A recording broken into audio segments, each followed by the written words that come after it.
말씀을 나누겠습니다. 창세기 12장 5절에서 9절까지의 말씀 함께 봉독하시겠습니다. 아브라함이 그 안에 사레와 조카 롯과 하란에서 모은 모든 소유와 얻은 사람들을 이끌고 가나안 땅으로 가려고 떠나서 마침내 가나안 땅에 들어갔더라. 아브라함이 그 땅을 통과하여 세겜 땅 모레 상수리 나무에 이르니 그때 가나안 사람이 그 땅에 거하였더라. 여호와께서 아브라함에게 나타나 가라사대 내가 이 땅을 네 자손에게 주리라 하신지라. 그가 자기에게 나타나신 여호와를 위하여 그곳에 단을 쌓고 거기서 베델 동편 산으로 옮겨 장막을 치니 선은 베델이요 동은 아이라. 그가 그곳에서 여호와를 위하여 단을 쌓고 여호와의 이름을 부르더니 점점 남방으로 옮겨갔더라. 아멘. 아브라함이 아버지 데라의 죽음이라는 하나님의 재촉하심으로 하란을 떠나서 마침내 가나안에 들어가죠. 이렇게 해서 성경은 하나님의 부르심과 인도하심에 의한 믿음의 처음과 끝을 간단하게 한번 보여주는 거예요. 우리는 지난주까지 공부한 1절에서 4절까지의 내용과 오늘 본문 5절까지를 통해서 믿음이 무엇이며 구원이 무엇인지, 죄가 무엇이며 심판이 무엇인지 전혀 알지 못했던 아브라함에게 하나님의 은혜가 부어져서 그가 저주받을 바벨론, 갈대아가 바벨론이라고 했죠? 갈대아 우르에서 건져지고 마침내 하나님께서 그를 당신께서 약속하신 땅에 도달하게 만드시는 구원의 거시적 시종, 처음과 끝을 발견할 수 있는 거예요. 그러나 성경은 거기에서 설명을 멈추지 않습니다. 성경은 계속해서 그렇게 이 세상 속에서 하나님의 나라에 입성을 하게 된 하나님의 백성들은 이 땅에서 어떠한 삶을 살게 되는지를 6절부터 시작해서 또 친절하게 설명해 나가고 있어요. 6절 앞부분을 보시면요. 아브라함이 가나안에 들어가서 그 땅을 통과하여 갔다라는 표현이 나오죠. 그죠? 통과하여 갔다 그래요. 거기서 통과하다라고 번역이 된 히브리어 아바르는요. pass through, 지나다, 나그네와 같이 이곳저곳을 여행하다라는 뜻이에요. 하나님이 약속한 그 가나안 땅에 들어갔는데 왜 아브라함은 거기를 통과하여, pass through, 통과하여 갔다라는 표현을 할까요, 여러분? 거기에 뿌리를 박았더라, 정착했더라 이런 말을 안 하고 통과하여 갔더라라는 동사를 쓰고 있단 말이에요. 그러니까 아브라함은 하나님께서 약속하신 가나안 땅에 들어가서 그 땅에 정착을 한 것이 아니라 그 땅이 진짜 하나님의 약속의 땅이 아니라 하나님의 약속의 땅은 하늘의 땅임을 알고 그 가나안 땅을 나그네처럼 통과하여 지나갔다라는 의미인 거예요. 즉 이러한 어구와 단어를 통해서 성경이 이야기하고자 하는 것은 가나안 땅은 지나가는 곳이지 그 자체가 종점이 아니라는 거예요. 예수를 믿고 사는 여러분의 이 인생의 삶은 지나가는 삶이지 그 자체가 목적이 아니란 말입니다. 그래서 이 땅에서 여러분의 소원이 안 이루어진다고 불평하시면 안 되는 거예요. 여기가 목적이 아니라는 뜻이란 말입니다. 그는 계속해서 남쪽으로 옮겨가요. 그리고는 그 남쪽의 땅, 남방 헤브론에서 그의 생을 마친다고 그러죠. 가나안 입성에서부터 가나안에서의 마침까지, 즉 아브라함이 이 땅에서 믿음의 사람으로서 겪고 익혀야 했던 순례의 내용이 본문 6절에서 9절까지의 말씀에 압축되어 있는 거예요. 쉽게 말하면 하나님의 약속의 땅에 들어간 그가 어떻게 그 땅을 통과하여 그의 생을 마치게 되는지가 압축이 되어 기록이 되어 있는 거예요. 아니 그 짧은 구절 안에 그게 다 들어있는가? 예, 다 들어있습니다. 따라서 이 네 구절을 잘 공부를 하면 하나님의 은혜로 이 세상에서 이미 하나님 나라에 들어간 성도가 이 땅을 어떠한 관점으로 바라봐야 하며 어떠한 모습으로 살아가야 하는지에 관해서 잘 배울 수 있어요. 많은 분들이 예수를 믿게 되면 그 자리에서 바로 어떤 수확을 거두고 싶어 하죠. 자신이 선 자리가 하나님이 약속하신 젖과 꿀이 흐르는 땅으로 확 바뀌기를 소원합니다. 그러나 아브라함의 삶을 잘 공부해 보면 우리 성도가 이 땅에서 겪어야 하는 하나님 나라의 삶은 전혀 그런 기대와는 다른 것임을 알 수가 있어요. 먼저 6절을 다시 보세요. 아브라함이 그 땅을 통과하여 세겜 땅 모레 상수리 나무에 이르니 그때 가나안 사람이 그 땅에 거하였더라. 약속의 땅에 들어간 아브라함이 처음 당도한 곳이 세겜 땅 모레 상수리 나무였어요. 히브리어 모레는 지침, 교사의 뜻을 가지고 있는데 그래서 그 단어는 종종 무당이나 점쟁이로 번역이 되곤 한 단어였어요. 그리고 상수리 나무는 구약에서 가나안 종교의 문란한 종교의식과 관련되어 사용되었던 나무였어요. 상수리 나무는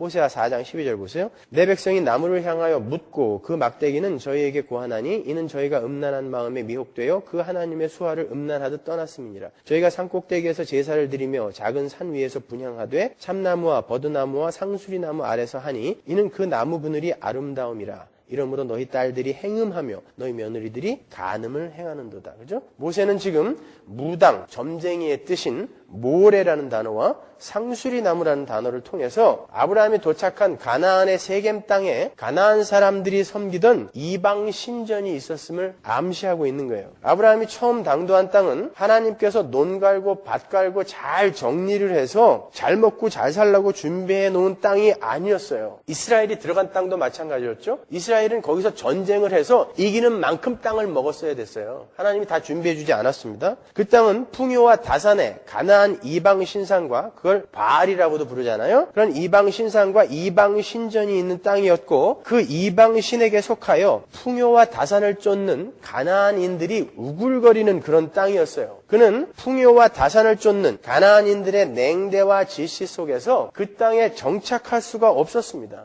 아브라함의 행보를 잘 보시면요. 아브라함은 북쪽으로부터 남쪽으로 내려오게 돼 있어요. 그죠? 갈대아 우르가 여기 있으면 하란이 북서쪽이었죠. 그리고 그 북서쪽에서 남서쪽으로 내려온 것이 가나안이었단 말입니다. 그래서 북쪽에서 이렇게 내려와서 가나안의 갈릴리 지방부터 이렇게 내려온 거예요. 가나안 북쪽의 갈릴리 지방은 아주 비옥한 토지예요. 풀과 목초가 아주 풍성한 비옥한 토지인데 남방으로 내려올수록 황무지입니다. 그러니까 아브라함은 북쪽으로 들어가서 거기에 정착할 수가 없어서 계속 황무지 쪽으로 쫓겨 내려온 것입니다, 여러분. 풍요와 다산을 쫓는 사람들은 자기 이외의 모든 이들이 경쟁자예요. 그래서 그들은 낯선 이방인이 자신의 영역에 들어오는 것을 절대 허락하지 않아요. 아브라함은 세상의 힘이 아닌 하나님의 말씀을 좇아 살기로 선택된 사람이죠. 그죠? 그러한 사람이 풍요와 다산의 신이 권세를 휘두르는 가나안에서 그 세상을 등지고 살기란 그리 녹록지가 않단 말입니다. 계속 쫓기게 되어 있단 말입니다. 성경은 지금 예수를 믿게 된 성도가 처음 맞게 되는 현실이 바로 세겜 땅 모래 상수리 나무라는 것을 주지시키고 있는 거예요.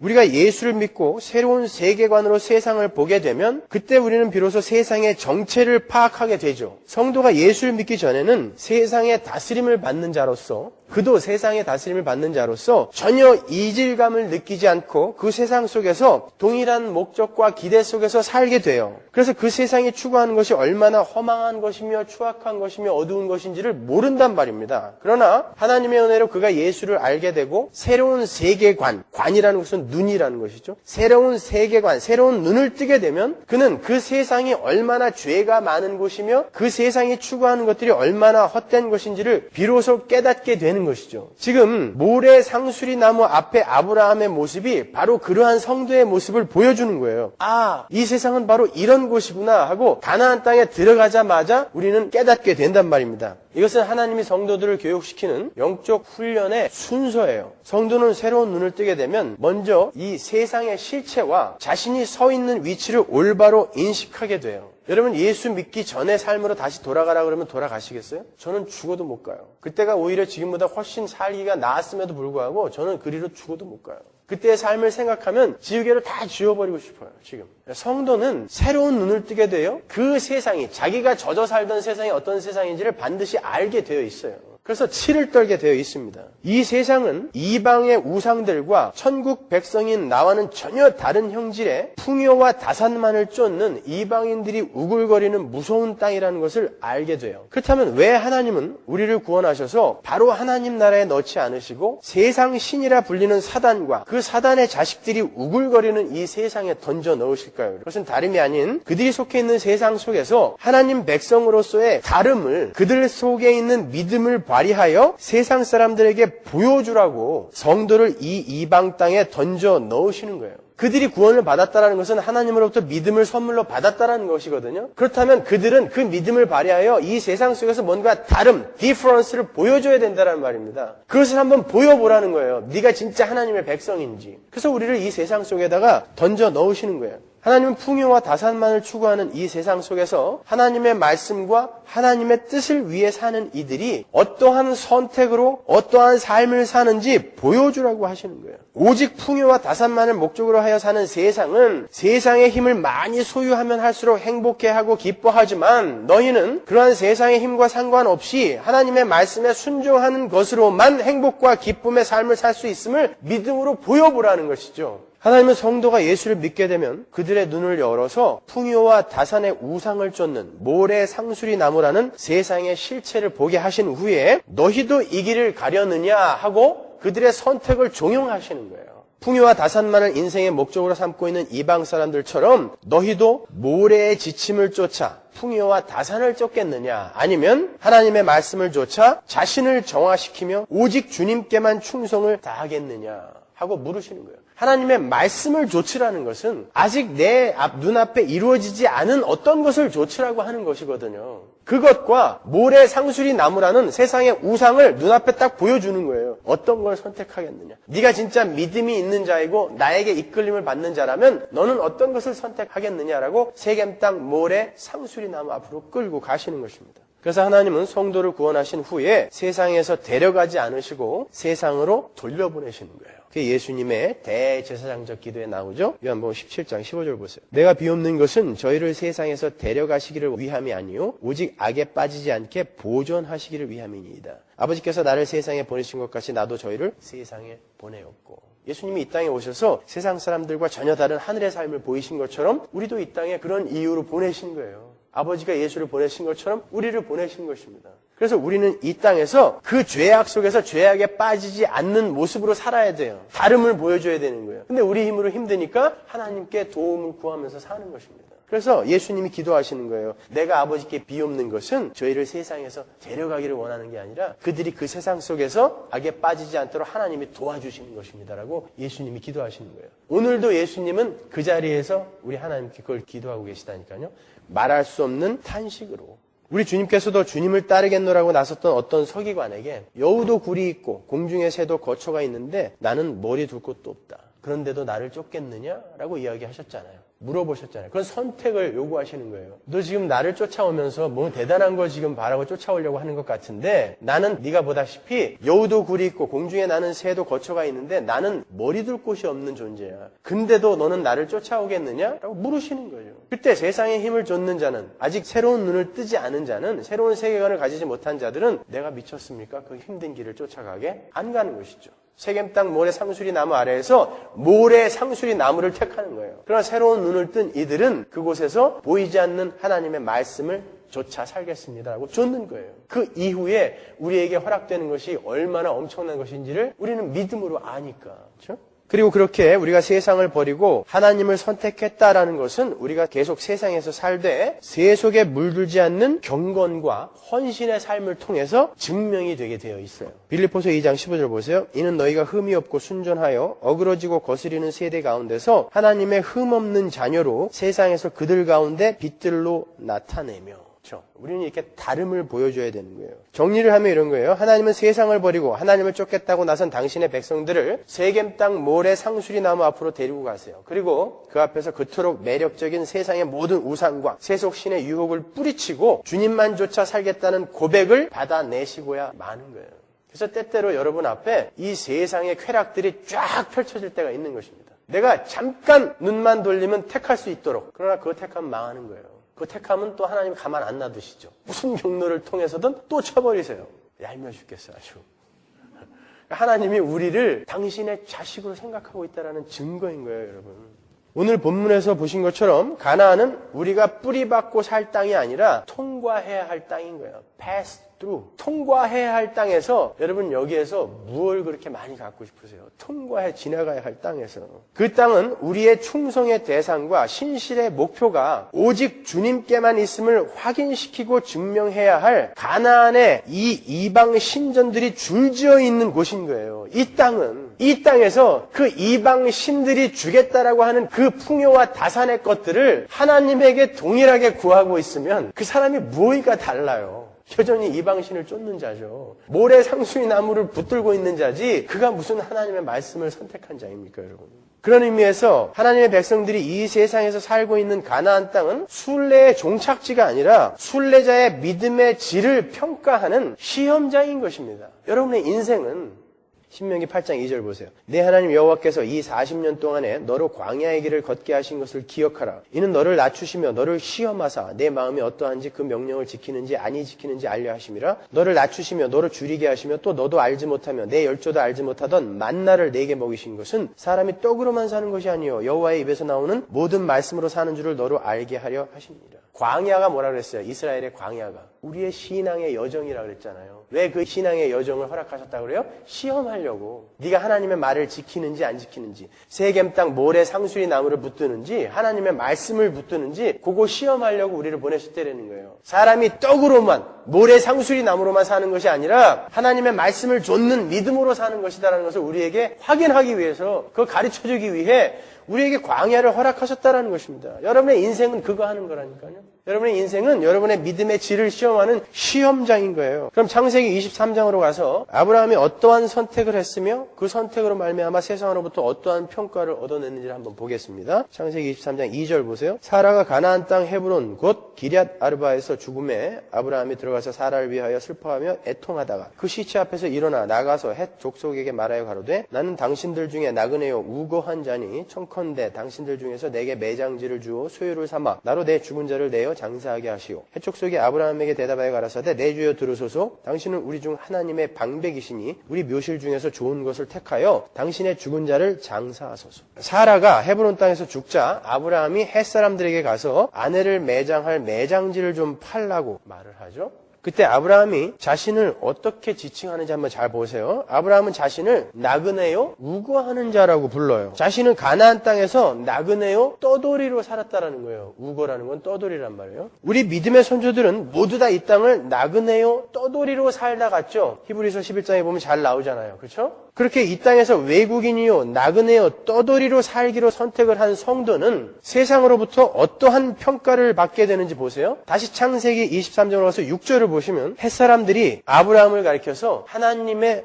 방백이라고 부르죠. 그래서 방백이라는 말은 왕이라는 뜻이에요. 작은 나라의 왕. 가나안 사람들이 아브라함을 나그네요 우거하는 자, 떠돌이라고 지칭하는 그 아브라함을 당신은 하나님의 왕입니다라고 부른단 말이에요. 그들이 아브라함의 생애와 존재를 통해서 하나님을 알고 있는 거예요. 모래 상수리 나무가 우글거리는 그 땅에서 아브라함의 생애와 존재를 통해 그들이 하나님을 알더라는 거예요. 당신은 하나님을 믿고 좇는 하나님의 왕입니다라고 그들이 평가를 내리더라는 것입니다. 나그네요 떠돌이로 살았더니 그들은 아브라함을 통해서 하나님을 본 거예요. 그게 바로 아브라함의 복이었던 것입니다.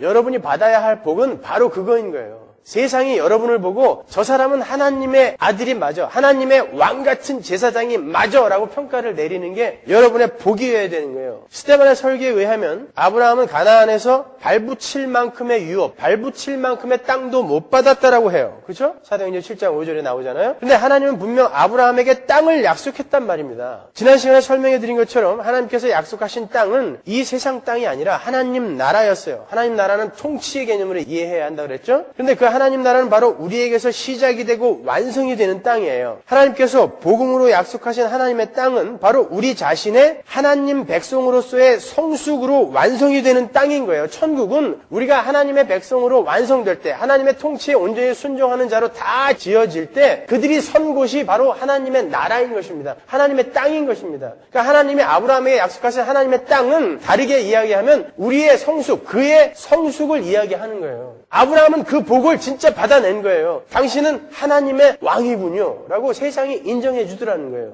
그가 세상에서 그렇게 살아내더라는 것입니다. 하나님의 이끌림을 조차. 이렇게 교회는 세상 속에서 특별한 다름을 보여주는 사람들이어야 하는 거예요. 초대교회는 그 삶을 아주 성실하게 살아냈어요. 사도행전 2장 43절 보세요. 믿는 사람이 다 함께 있어 모든 물건을 서로 통용하고 또 재산과 소유를 팔아 각 사람의 필요를 따라 나눠주고 날마다 마음을 같이하여 성전에 모이기로 힘쓰고 집에서 떡을 떼며 기쁨과 순전한 마음으로 음식을 먹고 하나님을 찬미하며 또 온 백성에게 칭송을 받으니 주께서 구원받는 사람을 날마다 더하게 하시니라. 이 장면은 단순히 예수를 믿는 사람들은 모든 재산을 교회에다가 전부 갖다 바치고 공산사회처럼 살아야 된다라는 그런 의미가 아니에요. 이 장면은 풍요와 다산의 신전이 있는 세상 속에서 세상에서 그들이 힘으로 여기고 있는 재물, 그런 것들을 갓 생겨난 교회라는 공동체가 세상의 삶의 원리와는 정반대로 그 힘들을 전부 비워 가난한 이들과 나누더라는 것이죠. 모래 상수리 나무, 다산과 풍요의 그 우상 앞에서 이웃을 사랑하고 네 것을 비워 이웃을 살려내라, 원수를 살려내라라는 그 말씀을 조차 살기로 선택하는 어떤 무리가 이 땅에 존재하더라는 것이에요.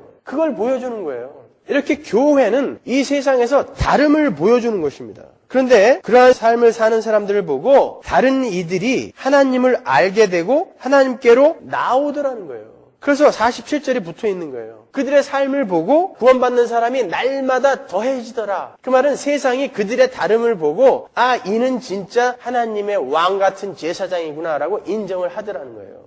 아브라함이 그 고백을 받아낸 것입니다. 바로 교회가 어떻게 이 땅을 살아야 하는지를 아브라함이 여기서 작은 그림으로 보여주는 거예요. 이렇게 성도는 풍요와 다산을 유일한 목적으로 삼고 살아가고 있는 이 세상 속에서 하나님의 말씀에 순종하여 다른 판단과 다른 결정과 다른 모습으로 살아가야 하는 것이며, 그러한 삶 속에서 세상이 하나님을 알게 되고 하나님 나라의 확장이 이루어지는 거예요. 여러분은 어떠한 선택을 하며 이 땅을 살아가고 계십니까? 여러분이 하나님 백성다운 삶을 선택하며 살아갈 때 여러분이 선 땅이 진짜 영적인 가나안 하나님 나라가 되는 거예요. 그때 그 땅이 하나님 나라가 되는 거예요.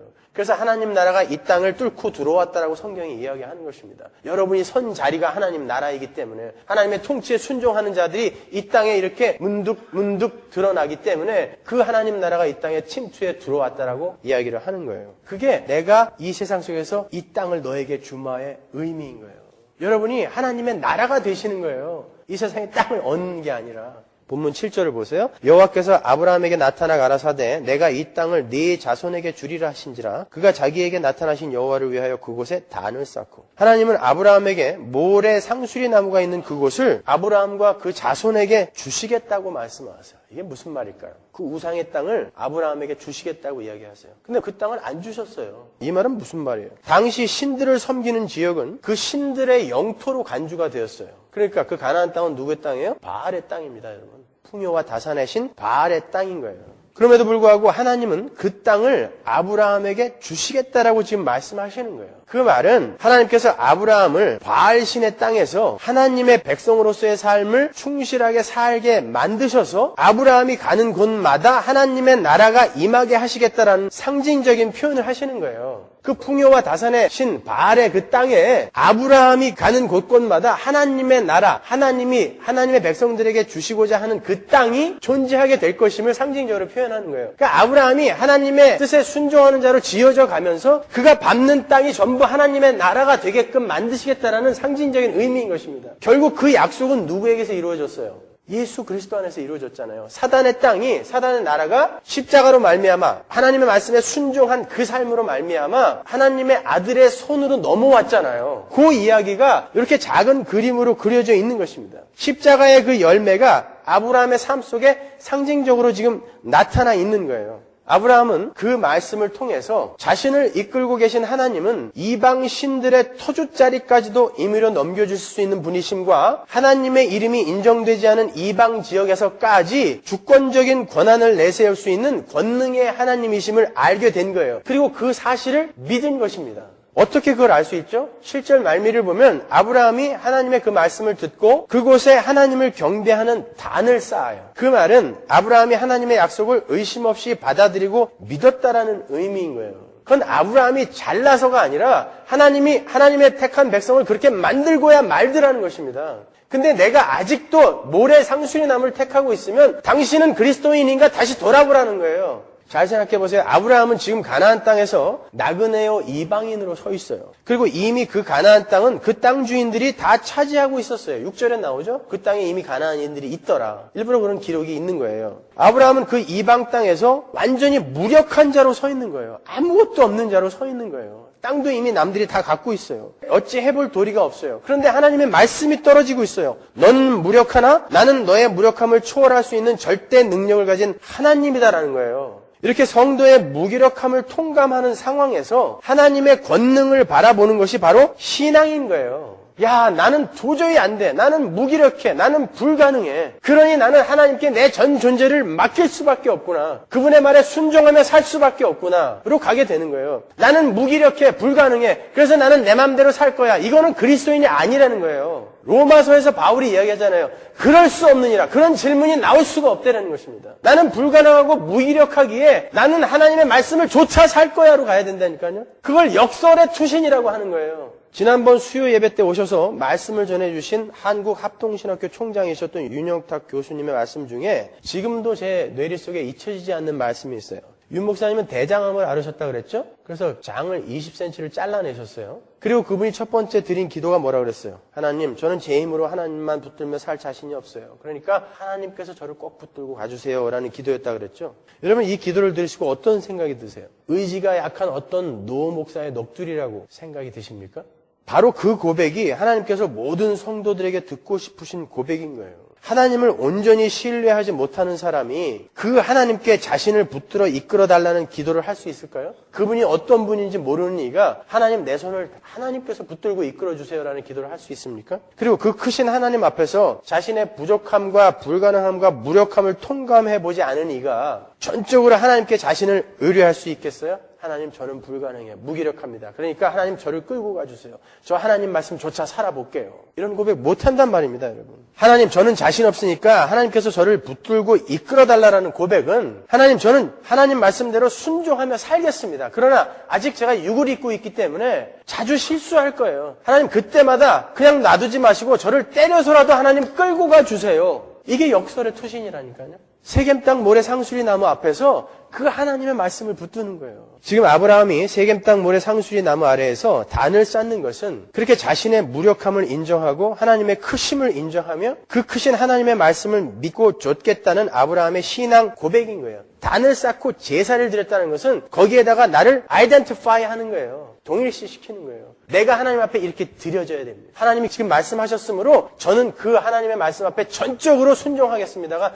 단을 쌓고 제사를 드리는 것입니다. 나의 꾀나 나의 지략으로 이 땅을 살기를 포기하겠다는 항복 선언인 거예요. 그렇게 우리 성도가 하나님 나라에 들어와 처음 당도하게 되는 땅은 세상의 힘과 눈에 보이지 않는 하나님의 말씀 사이에서 중요한 선택을 해야 하는 기로인 세겜 땅 모래 상수리 나무인 거예요. 구체적인 예를 몇 군데만 찾아드릴게요. 창세기 35장 4절 그들이 자기 손에 있는 모든 이방 신상과 자기 귀에 있는 고리를 야곱에게 주는지라 야곱이 그것들을 세겜 근처 상수리 나무 아래 묻고 똑같은 단어가 나오죠. 야곱이 그의 아들들과 베델로 올라가면서 세겜 땅 상수리 나무 아래에 무엇을 묻어요? 뭘 묻어요? 이방 신상과 귀에 있는 고리를 묻죠. 하나님의 말씀에 순종한 거예요. 35장 1절에서 하나님이 그렇게 하라 그랬거든요. 여기서 말하는 귀고리는 액세서리로서의 귀고리가 아니라 신상이나 주문을 부조한 일종의 간이용 우상이에요. 당시의 히브리인들은 그걸 우상들을 귀에다가 달고 있었단 말이에요. 그걸 뽑아서 묻어버린 거예요. 고대인들은 그러한 귀고리를 부착함으로 악기를 몰아내고 행운을 소원했어요. 야곱과 야곱의 가족들이 하나님 이외에 자신들이 의지하고 의뢰했던 모든 것들을 상수리 나무 아래다가 묻어버렸다는 거예요. 그런데 히브리 언어를 보면 상수리 나무 앞에 정관사가 붙어 있어요. 그래서 직역을 하면 그 상수리 나무인 거예요. 그 상수리 나무는 무슨 상수리 나무예요? 우리 오늘 본문에 나오는 아브라함이 처음 당도했던 그 상수리 나무가 이 상수리 나무다 라고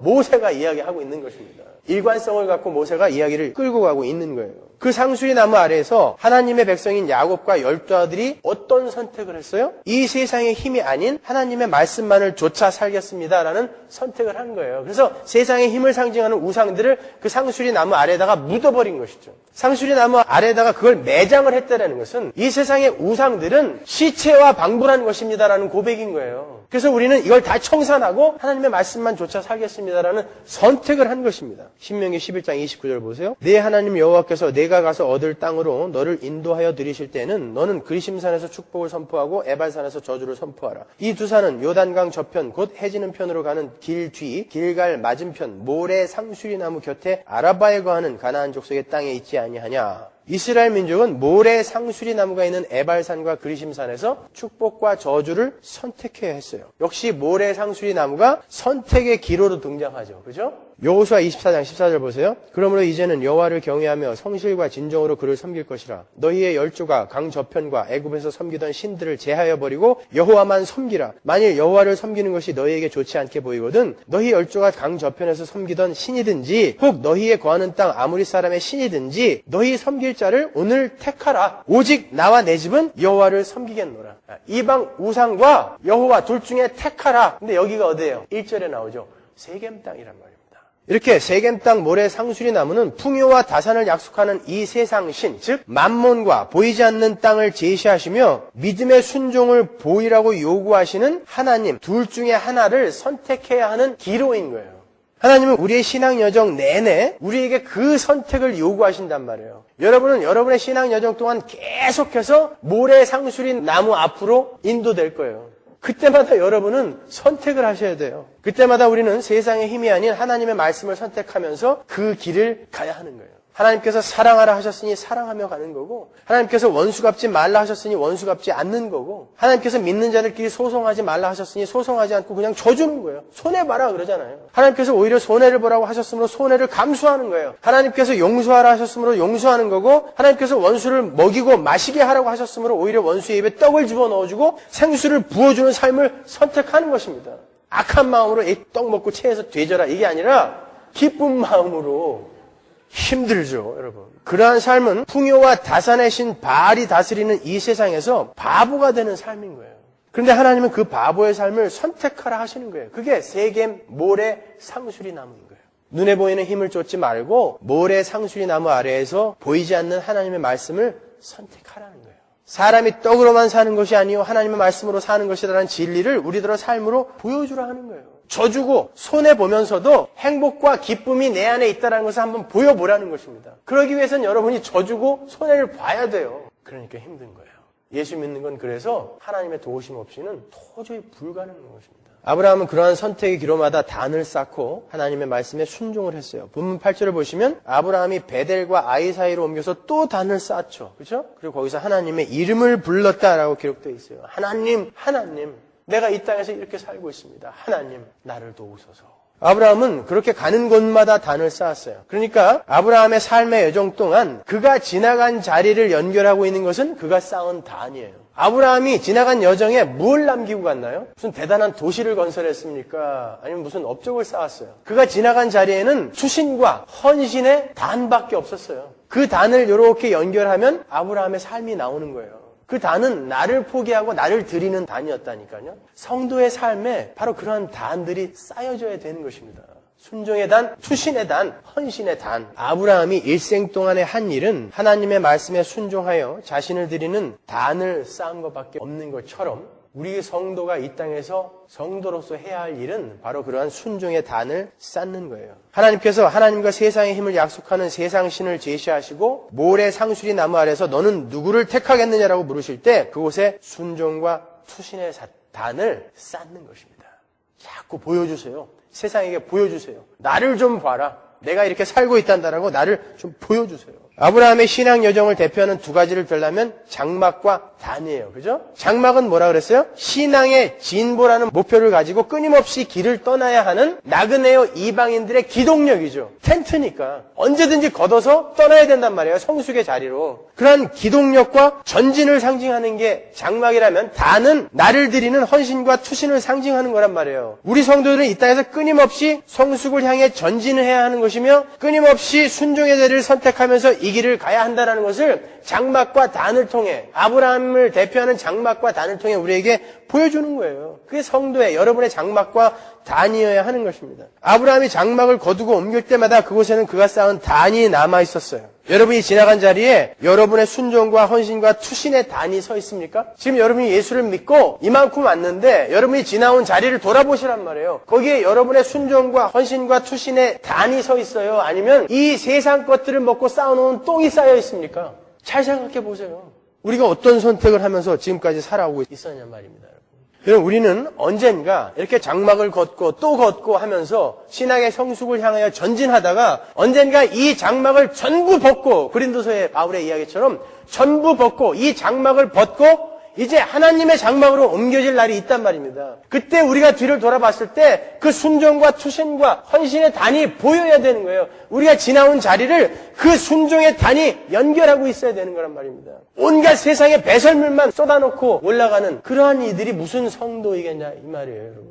우리 믿음의 조상 아브라함은 단을 쌓고 쫓아왔다니까요. 지속적으로 여러분의 그 순종과 헌신과 투신의 단은 계속해서 이어져야 되는 거예요. 천국에 서 있는 그 자리까지 우리는 그 삶을 목숨 걸고 가보는 것입니다. 하나님이 내가 원하는 돈 안 줘도 괜찮아요. 이것만 이루어주면 괜찮아 라는 마음으로 가는 거예요. 하나님이 내 병 안 고쳐줘도 괜찮아. 이것만 이루어주면 나는 돼요 라고 가는 거예요. 그게 단을 쌓는 것입니다, 여러분. 우리가 쏟아내놓고 있는, 우리가 이 세상에 쌓아놓고 있는 것들이 뭐냔 말이에요. 그러기 위해서 여러분은 늘 하나님의 말씀을 가까이 하셔야 돼요. 그럴 수 있기 위해서는 다른 방법이 없어요. 여러분의 의지 기대하지 마세요. 여러분의 의지가 얼마나 강합니까? 그런 의지로 어떻게 목숨을 걸고 이 세상을 등지며 삽니까, 여러분? 하나님의 말씀을 의지하는 거예요. 하나님께서 나에게 어떤 종류의 순종을 원하시는지 반복해서 들으셔야 돼요. 애들이 말 한마디 하면 듣든가요? 그 아이가 그 말을 이해 못하는 거 아니에요. 그러나 부모가 왜 반복해서 가르치죠? 내가 너에게 원하는 것이 무엇인지를 그 자식에게 확실하게 각인시키기 위해서 그러는 거예요. 반복해서 들으셔야 돼요. 베드로전서 2장 2절 보세요. 갓난아이들 같이 순전하고 신령한 젖을 사모하라. 이는 이로 말미암아 너희로 구원에 이르도록 자라게 하려 함이라. 신령한 젖이 뭐예요? 말씀이죠. 그죠? 우리 성도가 구원을 받은 후에 그를 구원받은 자로 성숙시키는 유일한 도구가 하나님의 말씀인 거예요. 새롭게 태어난 갓난아이는 엄마 젖을 본능적으로 빨게 되어 있습니다. 사모하라. 에피포테사테라는 말은 필사적인 사모인 거예요. 이거 내 입에서 빠지면 나는 죽어라는 그런 의미를 갖고 있는 거예요. 갓난아이가 엄마 젖 싫어하는 아이 보셨어요? 갓난아이는 반드시 미친 듯이 엄마 젖이 부르트도록 빨아대야 되는 거예요. 성도가 하나님의 백성으로 거듭나면 그 성도는 하나님의 말씀이 궁금하여 견딜 수가 없어야 돼요. 그래서 여기도 쫓아가보고 저기도 쫓아가보고 이 책도 읽어보고 저 책도 읽어보는 열심히 있어야 돼요. 하나님의 말씀은 성도에게 요구되는 삶이 내용으로 들어가 있는 것이기도 하지만 그 자체가 성도를 성숙시키고 자라게 하는 자양분이란 말입니다. 하나님의 말씀이. 그래서 그걸 먹어야 돼요. 하나님이 나에게 무엇을, 어떤 것을 요구하시는지, 어떤 순종을 요구하시는지 우리가 그 말씀을 통해서 배우기도 하지만 그 말씀이 우리를 성숙시켜가고 자라게 하는 것이기도 하단 말입니다. 그래서 우리는 반드시 말씀을 먹어야 돼요. 빨아야 되는 것입니다. 근데 예수를 믿는다고 하는 사람들이 거기엔 전혀 관심이 없고 온통 세상의 것들에만 눈을 두고 있다면 그 사람은 새로 태어난 사람이 아닌지도 모르는 거예요. 새로 태어난 갓난아이가 엄마 젖을 먹다가 아이고 이게 비리네. 그 시원한 막걸리 한 잔 줘. 그럼 걔는 괴물이에요. 그건 사람이 아닌 것입니다. 사람으로 태어난 자가 아닌 거예요. 여러분 세상의 쾌락을 갖다주는 막걸리를 지금 갓 태어난 아기들이 마시고 있는 게 얼토당토한 말인 것처럼 진짜 하나님의 백성으로 이 세상에 새 생명으로 태어났다고 하는 이들이 하나님의 말씀을 별로 달갑게 생각지 않고 이 세상의 힘들을 쫓아 살고 있다면 그 사람이 바로 프랑켄슈타인 같은 괴물인 거예요. 신앙생활은 한 번 가면 다시 돌아올 수 없는 길입니다. 이거 잘못 가서 여러분 마지막 날 큰 낭패 당하면 어떡하시려고 그래요? 열심히 배우셔야 돼요. 그리고 이 쾌락의 막걸리가 아닌 신령한 어머니의 젖 하나님의 말씀을 많이 섭취를 하셔야 돼요. 그럴 때 여러분은 세겜 땅 모래 상수리 나무 앞에서 단호하게 하나님의 말씀을 조차 그곳에 단을 쌓을 수 있는 것입니다. 그렇지 않고는 방법이 없어요. 이해가 안 가시거든 우소리한테 물어보세요. 걔가 엄마 젖을 어떻게 그렇게 맛있게 먹게 되었는지 누가 가르쳐줬는지 그건 본능인 것입니다. 기도하겠습니다.